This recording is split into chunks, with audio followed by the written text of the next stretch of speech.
Here with NFL Network's Daniel Jeremiah. DJ, obviously there are national storylines here at the Combine, but if you're Joe Douglas, like who are certain players that you would be looking at a little bit extra to see maybe what they run or how they test?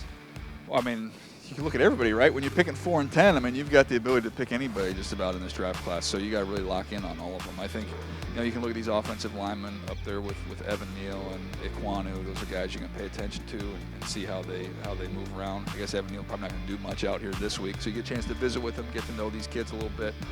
Then those edge rushers, there's a ton of them. So when you look at where they are at 4 or 10, you would think that that'd be an opportunity to get one of these guys. There's going to be a handful of them, I think, that could go in the top 10. So you look at Hutchinson, you look at Thibodeau, Travon Walker to me is one of my favorites in this class. Jermaine Johnson from Florida State is really, really intriguing. I think those guys are going to test extremely well. So get a chance to see them work out is one thing, but get a chance to know these guys as kids will be important too.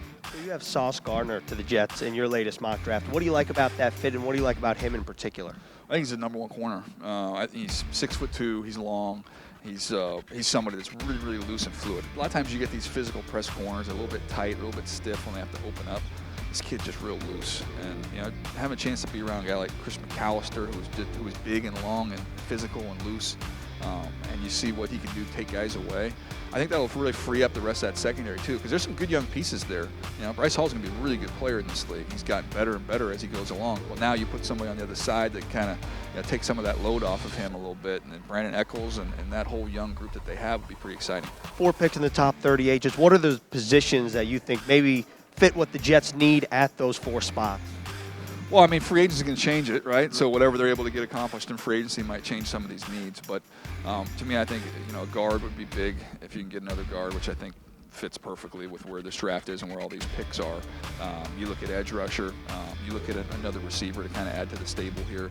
I think tight end is one that you probably wait a little bit on that. I don't think you need to necessarily do that in the first 2 rounds. I think there's good depth. There's good quality players there. So I think it marries up quite well, with where the Jets are. And look, with what they do in free agency, I think we'll get a little more direction. The top guys like Evan Neal and Iquanu both have tackle guard versatility. Do you find then that they project better at one position than the other, or do you think that'll be team specific, like for the Jets? Yeah, I mean, I think it would be team specific. Where do you need them? Where do you have a spot to put them in? I think both those guys have proven that they can be really, really productive at both spots. And, Iquanu, I went back just the other day and watched some of his stuff from last year, and he just pulverizing people at guard. So that's where I kind of see his ultimate upside. I think he can be a functional, solid tackle, a good tackle. I think he's got a chance to be an elite level guard. But last year that was some of the talk about Rashawn Slater. And doing those Charger games, I got a chance to see him every week. He was as good as any left tackle in the NFL last year. So sometimes you say, oh, he can do it. He can play guard. He hold up a tackle as well. All right, last question here. In your eyes, which prospect do you think has the most to prove here this week in Indianapolis? And I'll put you on the spot for a fun one. The fastest 40 will belong to who? Fastest 40, I'm going to go Danny Gray, wide receiver from SMU. I think he'll get a chance to get in the 4.2s.